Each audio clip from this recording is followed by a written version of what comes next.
नाट्य रूपांतरण की प्रस्तुति आपके समक्ष प्रस्तुत होने जा रही है। यह नाटक दिखाने का उद्देश्य बच्चों को ईश्वरीय सत्ता से प्रचित कराना है। जैसे कि इस घटना में घटित दक्षिण कन्नड़ में 1847 में घटित है। आज के बच्चे जिस वातावरण में पढ़ रहे हैं वे इन अनुभूतियों से अपरिचित ही रहेंगे। अतः हमारे चारों ओर जो कुछ भी है, जैसे हमारे पारिवारिक जन, अनाज, हमें इन सभी का सम्मान व देखभाल करना चाहिए। तो चलिए इन मूल्यों से निहित इस ड्रामा का आनंद उठाते हैं। This program is from प्यार से देखभाल करने वाले और दो प्यारे प्यारे मासूम बच्चे, साथ ही साथ उनकी खुशी को अपनी खुशी समझने वाली प्रजा। उनके पास खुशहाल जिंदगी जीने के लिए सब कुछ था, बस कमी थी तो शांति की। उसके लिए वो कई सारे मंदिर जाकर आए और खाना खिलाना, ये सब कुछ करने के बाद भी राजा की आंखों को नींद और मन को शांति कभी नहीं मिली। क्यों? यही सवाल राजा ने एक तांत्रिक से पूछा था। तो उन्होंने कहा, राजा, तुम्हारे पास सब कुछ है, लेकिन मार्गदर्शन करने वाला पिताजी का आशीर्वाद और माँ की ममता, ये दोनों नहीं मिलेंगे तब तक तुम्हें शांति का आभास नहीं होगा। तो मुझे ये कैसे मिलेगा पंडित जी? ढूंढना होगा, अकेले। राजा ने प्रस्थान किया और कई सारे तीर्थ स्थलों पर गया, कई सारे गुरुओं से मिला। इतना सब कुछ करने के बाद भी राजा के दिल को सुकून नहीं मिला। इस धरती पर मुझे सुख और शांति देने वाला स्थान या शक्ति नहीं है, ये सोचकर राजा सब कुछ छोड़कर जंगल की ओर प्रस्थान कर गया। उसने जैसे ही जंगल में प्रवेश किया, अचानक उसे गग्गरा की आवाज सुनाई दी। बल्कि उसे लगा कि माँ और पिता ने प्यार से उसे अपने पास बुलाया हो। राजा आवाज की दिशा में चलने लगता है और आकर एक पत्थर के सामने रुककर अपना शस्त्र त्याग कर और श्रद्धा से वो अपने हाथ जोड़ता है। अब राजा के दिल में वो खुशी है जिसकी अब तक उसे तलाश थी। वो खुशी माँ की ममता जैसी थी और पिता के आशीर्वाद जैसी। तभी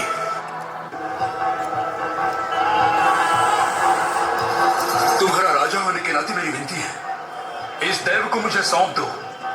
तुम्हें जो चाहिए वो मांगो, मैं दूंगा।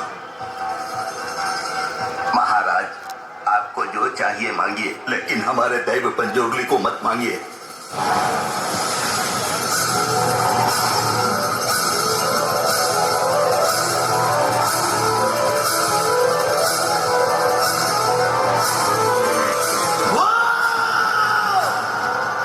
मैं चाहिए ना तुझे? बोल, तुझे पंजुर्ली चाहिए ना? आपके सिवा मुझे कुछ नहीं चाहिए पंजुर्ली। तेरे साथ आता, पर मैं इस गांव का पंजुर्ली हूँ। अगर मैं तुझे सुख शांति दूं, तो तू इन्हें बदले में क्या देगा? आपको जो चाहिए मैं वो दूंगा।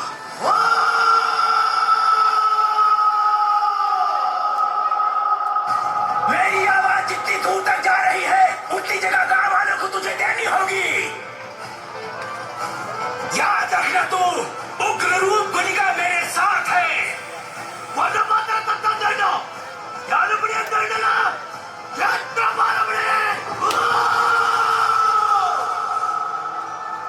आप जो कहे पंजुर्ली।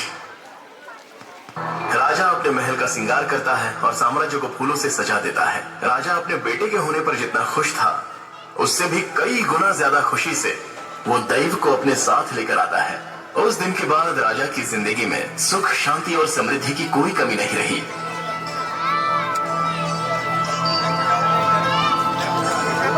उसी दिन से गांव के दैव मिले राजा को और राजा की जमीन मिली गांव वालों को।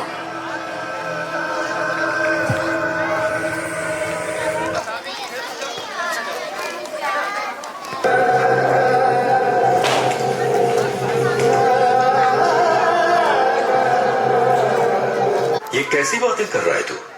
दैव सेवा के लिए हमारे पूर्वजों ने ये जगह दी थी, तब से लेकर आज तक हमारे खानदान में शांति है। अरे बस, इतने दिन दिए थे ना रहने के लिए। इस 100 एकड़ की कीमत कितनी है पता है क्या आपको? अगर ये जमीन हमें वापस मिल गई तो हम शान से जिएंगे। पर ये नामुमकिन है। दी हुई जगह को वापस लेने से हमारे दैव नाराज हो जाएंगे। अरे आप अपने दैव सेव को बाजू में रखो। दैव दैव सुन सुन के कान पक गए मेरे। ये जो हो रहा है ना, ऐसे नृत्य मैंने बहुत देखे हैं। ये हमारे पूर्वजों की जायदाद है। जितना हक आपका है उतना हक मेरा भी है। अगर आपसे ये काम नहीं होगा तो चुप बैठिए, मैं कोर्ट में देखूंगा।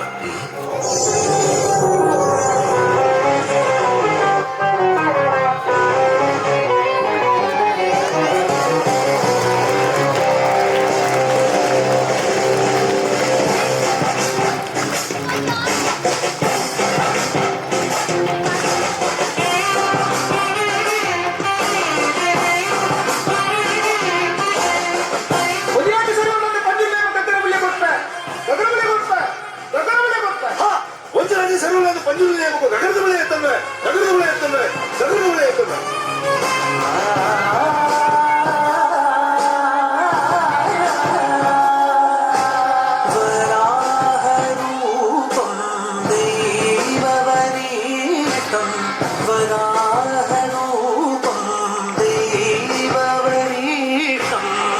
वरस्मितवदनं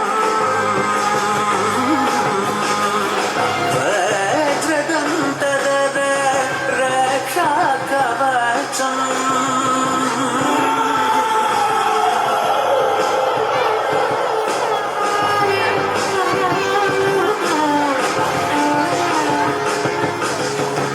शिव संभूत भुवि संजात ನಂಬಿದವಗಿಂಬು ಕೊಡುವವನೀತ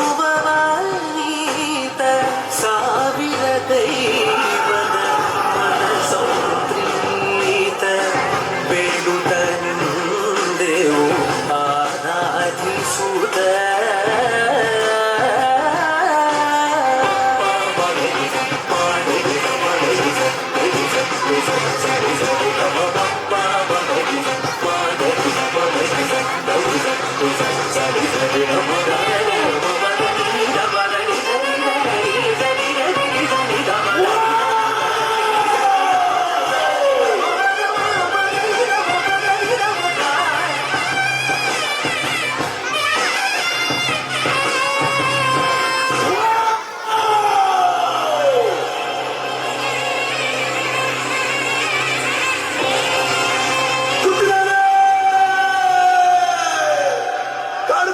ನಾಡು ಬೆಳಕಾಗುವಂತಹ ಹೊತ್ತು ಗೊತ್ತಿನಾರೆ ನನ್ನ ರಾಜಸ್ಥಾನದಲ್ಲಿ ನಿಂತು ಕೇಳುವಂತಹ ವಾಡಿಕೆ ಕೇಳುವಂತಹ ಪ್ರಶ್ನೆ ಏನಾದ್ರೂ ಉಳಿದಿದೆಯಾ ಗೊತ್ತಿನಾರೆ पंजुर्ली फिलहाल तो हमारे पास मांगने जैसा कुछ भी नहीं है। मुझे मांगना है।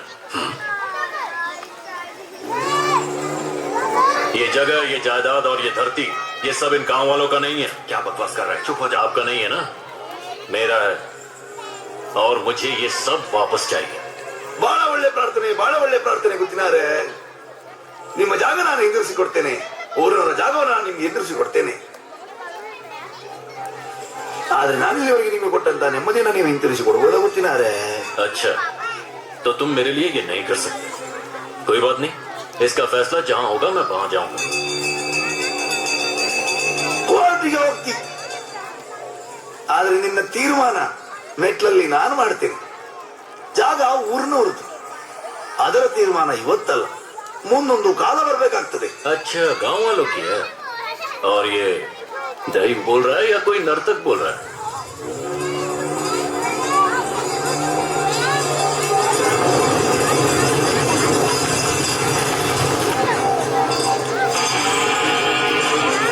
ದೈವವ ನರ್ತಕನ ಇವತ್ತೇ ತೀರ್ಮಾನ ಆಗಿ, ನರ್ತಕನಾದ್ರೆ ನಾನು ನಿಮಗೆ ಸಿಗುವಂತವನಾಗಿ, ದೈವವಾದ್ರೆ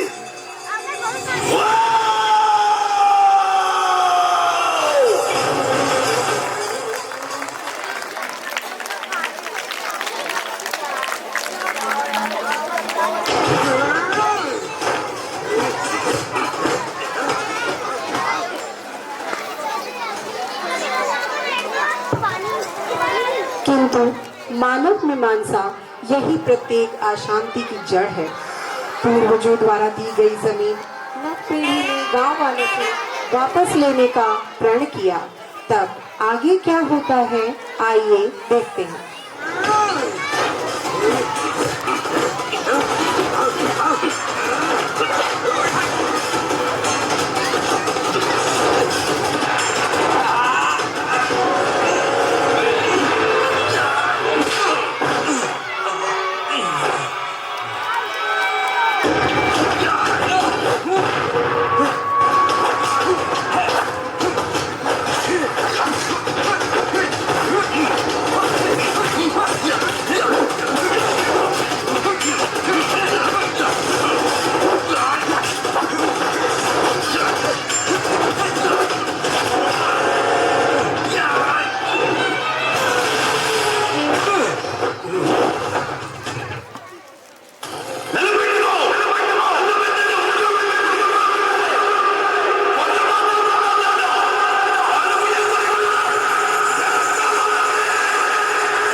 भाषा में भूत यानी आत्मा और कोला यानी खेल।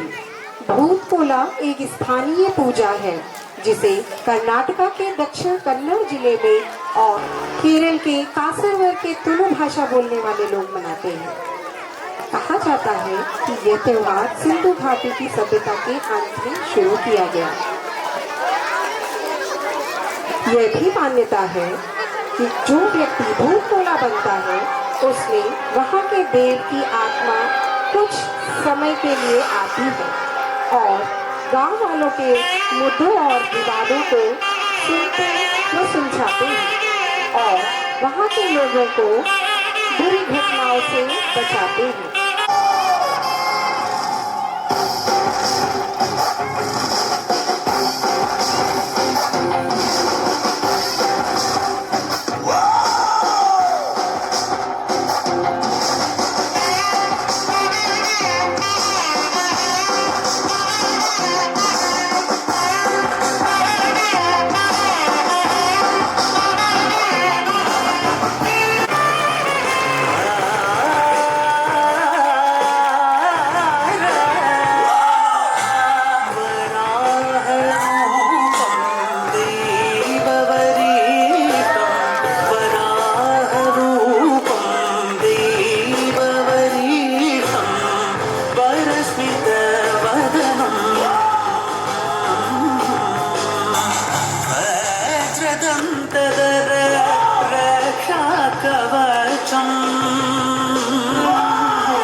शिव संभूत भुवि संजात ನಂಬಿದವಗಿಂಬು ಕೊಡುವವನೀತ